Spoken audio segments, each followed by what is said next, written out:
Picture this. It is a Saturday afternoon at a Cars and Coffee meetup outside Dallas, Texas. The parking lot is exactly what you would expect. A bright yellow Lamborghini Huracán, the kind that costs $250,000 before you even think about options. Next to it, a matte black Ferrari 488 running somewhere north of $280,000. Its owner, in his mid-40s, wearing a pressed polo shirt, stands next to it like he is waiting for someone to take his picture, and several people are. Then something rolls into the lot that nobody expects. A 1971 Ford Country Squire station wagon, faded burgundy paint that has seen better decades, fake wood paneling peeling at the corners, a cracked vinyl roof, rear windows with that classic 1970s flip-out vent. It looks like it just escaped a storage facility, or possibly a yard sale. The rear bumper has a dent that tells a story nobody wants to hear. A few people snicker. Someone takes a photo for Instagram captioned, "Who parked the grocery getter here?" The Ferrari owner does not even glance at it. And that is exactly the point. Because under that sagging hood lives a built 572 cubic inch big block. It puts down just over 1,000 horsepower to the rear wheels.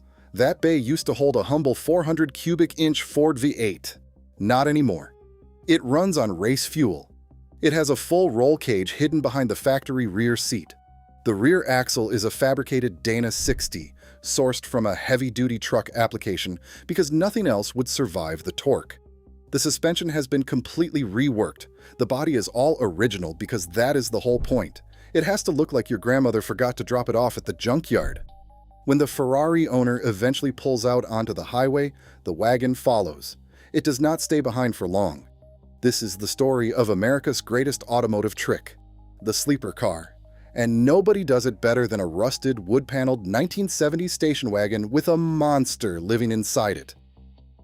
To understand why the sleeper wagon works so perfectly, you need to understand what a station wagon meant to America in the 1970s. By 1970, the station wagon was the ultimate symbol of suburban surrender. You bought a station wagon when you gave up, when the kids came and the sports car went. When you accepted that your life now involved grocery runs and soccer practice and hauling furniture from the hardware store, the wood paneling was the final insult. Ford called it die-knock wood grain vinyl. Chevrolet called theirs similar things. Manufacturers marketed it as elegant. Everyone else called it what it was, a rolling announcement that you had stopped trying. The big American wagons of this era were enormous. The Ford Country Squire was built on the same full-size platform as the LTD. It measured 220 inches bumper to bumper. It weighed over 4,500 pounds, fully loaded. It could carry 9 passengers and still have room in the rear for a large dog and 2 weeks of groceries. Ford sold them with engines ranging from a 351 Windsor all the way up to a 429 cubic inch big block for buyers who somehow needed to move even more air with their family car. Chevrolet had the Kingswood and the Caprice Estate. Chrysler had the Town and Country. Buick had the Estate Wagon.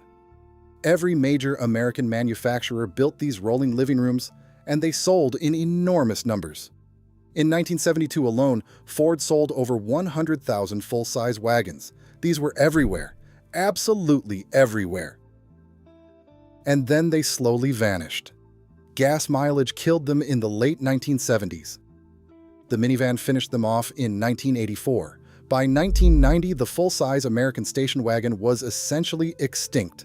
They retreated into used car lots, into storage barns, into the garages of people who bought them for hauling dirt bikes and never got around to selling them. Which is exactly when certain people started noticing something very interesting about them. They had enormous engine bays. Factory big block options meant the motor mounts, the drive shaft tunnels, and the rear axle housings were all built to handle serious power. The bodies were built on truck-grade frames. They were heavy, yes. But weight can be managed. And the body style, that boxy, rusty, peeling vinyl nightmare of a body style, was the single greatest camouflage in the history of automotive performance. Nobody in a Lamborghini is worried about a Country Squire. That is the genius. That has always been the genius. The term sleeper comes from drag racing culture, and it goes back further than most people realize. In the 1960s, racers discovered that showing up to a strip in something unexpected gave them a psychological advantage before the run even started. A plain-looking Biscayne sedan with a Chevrolet 427 under the hood could collect a lot of side bets. The guys in flashier machines assumed they were looking at a commuter car. They were wrong. But the station wagon took this concept to a completely different level. A stock-bodied muscle car might fool you if you didn't look too carefully. A station wagon doesn't just fool you, it actively repels attention. There is no threat assessment protocol for a family hauler with wood paneling and a cracked bumper sticker from 1978. The builders understood this. And over the decades, a small but dedicated community of enthusiasts began building wagons that weaponized that invisibility. The builds followed a predictable but deeply satisfying formula. Start with a solid full-size wagon body from the early to mid-1970s. Ford Country Squires, Chevrolet Kingswoods, and Pontiac Safaris were all popular. The body condition did not need to be good. Actually, worse was better. Surface rust, faded paint, peeling wood grain vinyl, all of that was part of the disguise. Structural rust was the only enemy. Then the real work began. The factory frame got boxed and reinforced. Subframe connectors tied the front and rear sections together. Engine bays were widened or cleared to accept whatever monster was going in. The popular choices varied by builder and era, but the common thread was displacement measured in cubic inches. Early builders stuffed 454 Chevrolet big blocks and 460 Ford big blocks into factory mounts. As crate engine technology improved through the 1990s and into the 2000s, the options expanded dramatically. The most capable builds today run purpose-built big blocks pushing far beyond factory specifications. A built 540 cubic inch Chevrolet big block, aggressive camshaft, ported and polished cylinder heads, high compression forged pistons, and a large carburetor or fuel injection setup. That combination can produce 750 horsepower on pump gas. Switch to race fuel and a more aggressive tune, and 1,000 horsepower becomes achievable without exotic components. Some builders have pushed well past that. There are documented station wagon builds running supercharged setups north of 1,200 horsepower, but the engine is only part of the equation. Getting that power to the ground requires serious attention to the drivetrain. Factory rear axles in these wagons, while tough by passenger car standards, are not built for sustained 4-digit horsepower. The serious build swap in fabricated rear housings, Dana 60 or Ford 9-inch designs. Axle shafts measure whole inches of thickness rather than thin fractions. Transmission choices typically involve a built Turbo Hydra-Matic 400. Upgraded clutch packs and upgraded servo components are common.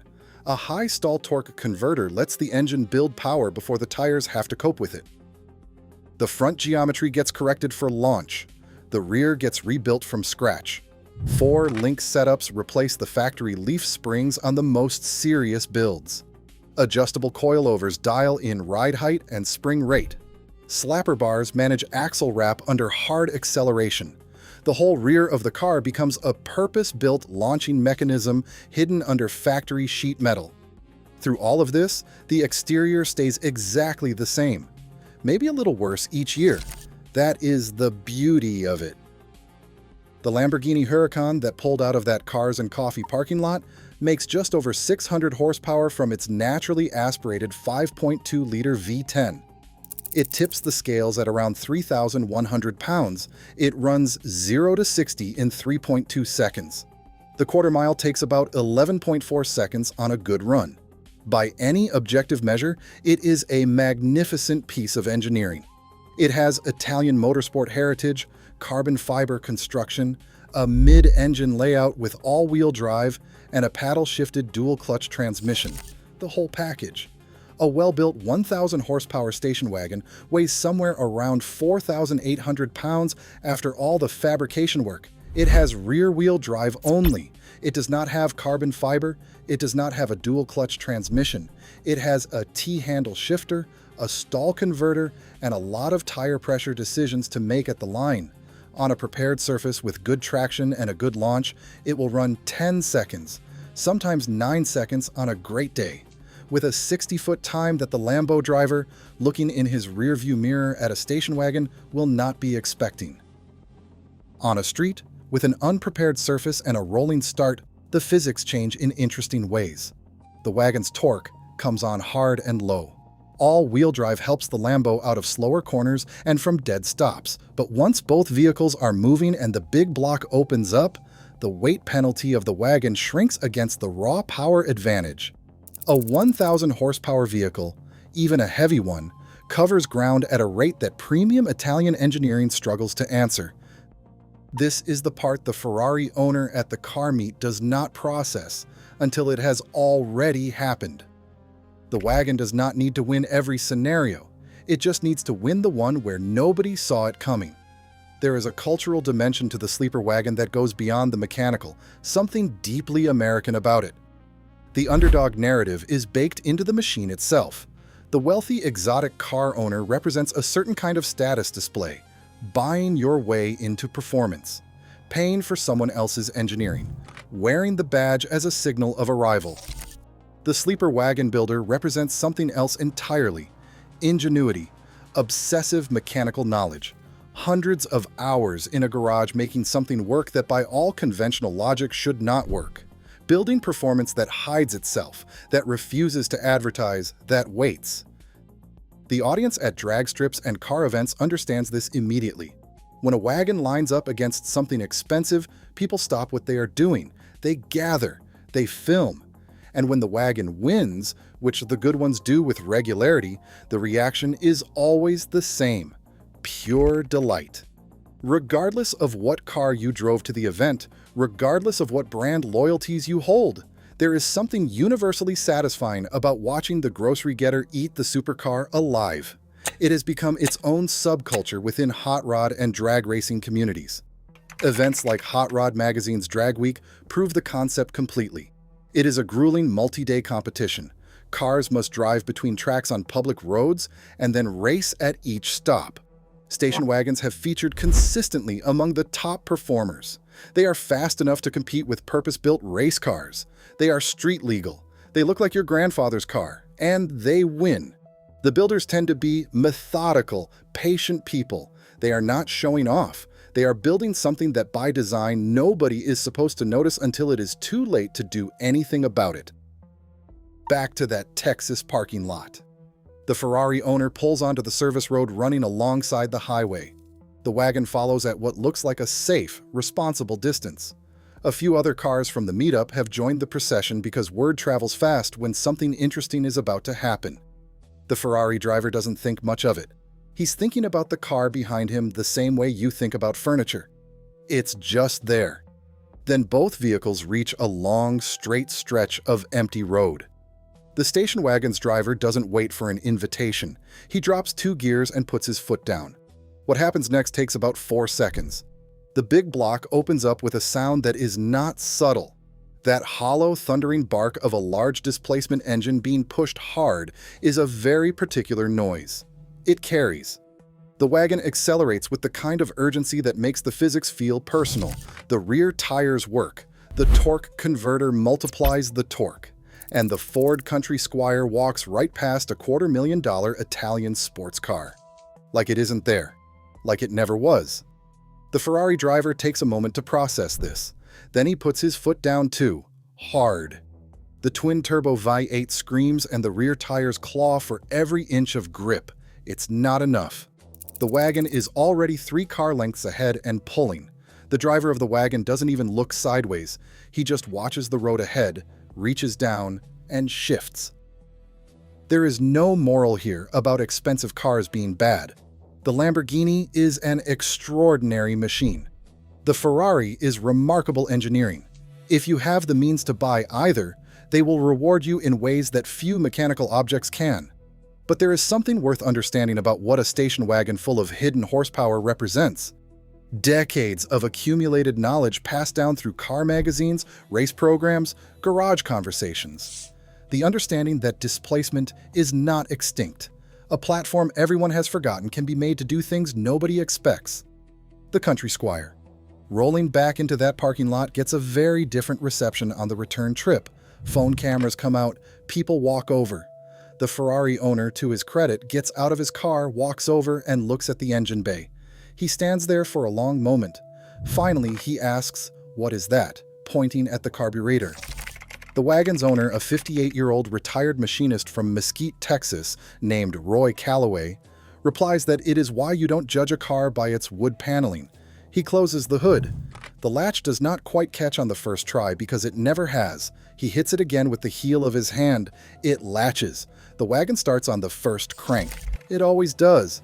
Roy drives home. The trip takes 40 minutes. He stops for gas twice. Somewhere on the highway, at least one driver in an expensive car sees the faded burgundy station wagon in their rearview mirror and, without knowing why, eases off the accelerator just a little, just in case.